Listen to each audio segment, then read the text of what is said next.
Good morning.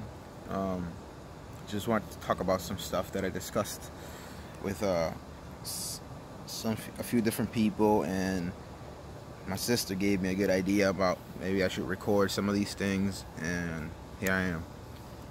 Anyways, so one of the topics was about. Let me just start from the beginning. Okay, so I was taking a class last semester about the 1960s, and it was a required class. It was a class that I've taken before, maybe in a different form, different school, but the same class. Okay.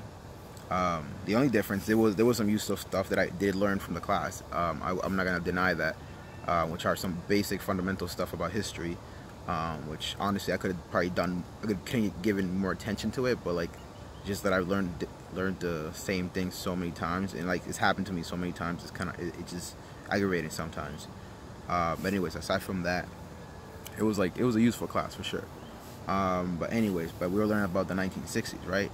And I taken that class, like I said before, and it just made me realize, like, we're living through a time that it's not very different from then. And I'm just like, why are we learning about this when, like, I'm living through this?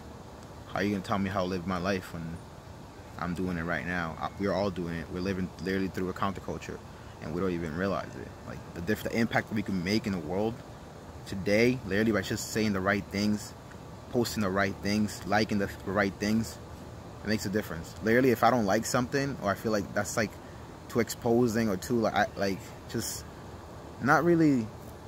If I don't think it's a good decision, if I don't think somebody else should be doing it, I'm not gonna be doing it. It's that simple. It's knowing what's acceptable. I mean, sure, the internet, a lot of things are acceptable. Doesn't mean that you should accept it too, right? Anyway, so it's just interesting how people say that they don't change it so difficult, or it's like impossible.